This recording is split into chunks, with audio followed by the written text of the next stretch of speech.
টিউটৰৰ postcard. টিউটৰসকলে postcard প্ৰেৰণ কৰে অসমৰ মাননীয় ৰাজ্যপাল মহোদয় আৰু মুখ্যমন্ত্ৰী মহোদয়লৈ। টিউটৰসকলে নৱবৰ্ষৰ প্ৰাক সন্ধিখনত মুখ্যমন্ত্ৰী মহোদয় আৰু ৰাজ্যপাললৈ নতুন বছৰৰ শুভেচ্ছা প্ৰেৰণ কৰিছে। লগতে তেওঁলোকৰ বিভিন্ন দাবীসমূহ উত্থাপন কৰিছে। টিউটৰসকলৰ এই নগণ্য মজুৰিত তেওঁলোকৰ নিজ পৰিয়াল পোহপাল দিয়াত বিভিন্ন ধৰণৰ সমস্যাৰ সৃষ্টি হৈছে বুলি প্ৰকাশ কৰিছে।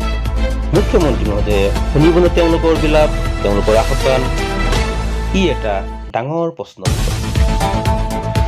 আজি আমি নতুন বছৰত 2023 চনৰ আজি আৰম্ভণিতে আমি সদৌ অসম এম ই আৰু এল পি টিউটৰ সন্থাৰ তৰফৰ পৰা মাননীয় ৰাজ্যপাল তথা মাননীয় মুখ্যমন্ত্ৰী তেখেতসকললৈ নতুন বছৰৰ শুভেচ্ছা জ্ঞাপন কৰিছোঁ।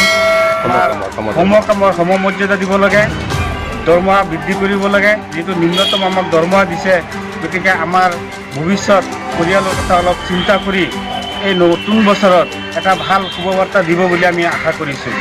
আমাৰ কেন্দ্ৰীয় সমিতিয়ে এটি কাৰ্যসূচী হাতত লৈছে, পোষ্টকাৰ্ড আৰু এটি স্মাৰক পত্ৰ আমাৰ ৰাজ্যপাল মহোদয় আৰু মুখ্যমন্ত্ৰী মহোদয়ক প্ৰেৰণ কৰা বাবে।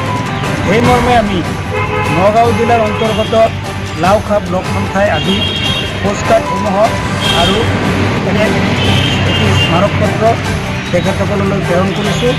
আৰু যাতে আমি আশা ৰাখিছোঁ যাতে নতুন বছৰত আমাৰ টিউটৰসকলৰ সমন্বিতে আমাৰ যিখিনি সমস্যা আছে, এই নতুন বছৰত তেখেতসকলে যাতে এইখিনি আমাৰ অভাৱ অভিযোগ পূৰণ কৰি। ইতিমধ্যে আমাৰ সদৌ অসম প্ৰাদেশিক উচ্চ নিম্ন প্ৰাথমিক টিউটৰ শিক্ষক সন্থাই অসমৰ মাননীয় মুখ্যমন্ত্ৰী আৰু ৰাজ্যপাল মহোদয়লৈ অসমৰ প্ৰতিজন টিউটৰ শিক্ষকেই নিজৰ পোষ্টকাৰ্ডসমূহ প্ৰেৰণ কৰিছে। আৰু প্ৰত্যেক ব্লকেই প্ৰতিজন শিক্ষকসমূহ লগ লাগি একোখনকৈ স্মাৰক পত্ৰ ৰাজ্যপাল মহোদয় আৰু মুখ্যমন্ত্ৰী মহোদয়লৈ প্ৰেৰণ কৰিছে। আৰু সেই মৰ্মে আমি কেন্দ্ৰীয় কমিটিৰ নিৰ্দেশমতে আমি আজি নগাঁও জিলাৰ অন্তৰ্গত লাওখোৱা ব্লক সন্থাৰ তৰফৰ পৰা আমি প্ৰতিজন শিক্ষকেই আজি আমাৰ ডাকঘৰত আহি উপস্থিত হৈছোঁ।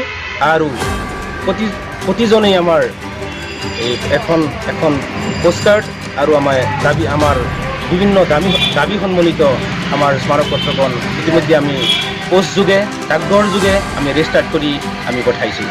আৰু আমাৰ দাবীসমূহৰ ভিতৰত আমাৰ প্ৰথম দাবী যে আমাৰ সমকামৰ সমমৰ্যাদা প্ৰদান কৰিব লাগে। যিটো আমি শিক্ষক আৰু আমাৰ যিটো টিউটৰ, আমাৰ যিটো নতুনকৈ নাম দিছে টিউটৰ, গতিকে আমি টিউটৰ যিটো শব্দটো আমি আমাৰ জীৱনৰ পৰা আমি আঁতৰাই দিবৰ কাৰণে, মুচি পেলোৱাৰ কাৰণে, এইটো এটা আমাৰ কাৰণে বোজা স্বৰূপ, এইটো আমাৰ কাৰণে এটা আমাৰ জীৱনৰ এটা কলুষিত অধ্যায় স্বৰূপ। গতিকে এইখিনি আমি সকলো টিউটৰ শিক্ষকসকলৰ হৈ পেলাই আমি আজি দাবী উত্থাপন কৰিছোঁ যাতে এই কলুষিত শব্দটো যাতে আমাৰ জীৱনৰ পৰা নাইকিয়া কৰি দিয়ে। আৰু আমাৰ যিসকল শিক্ষক ইতিমধ্যে বাদ কৰিছে তেওঁলোকৰো যাতে অতি সোনকালে তেওঁলোকৰ পদসমূহ বাতিলকৰণ কৰিব লাগে। আৰু আমাৰ অতি সোনকালে আমাৰ টিউটৰ পদৰ পৰা যাতে আমাৰ শিক্ষক পদলৈ যাতে উন্নত কৰে। আৰু বাদ পৰা চকীদাৰ যিসকল আছে তেওঁলোকক যাতে অতি সোনকালে নিযুক্তি প্ৰদান কৰে।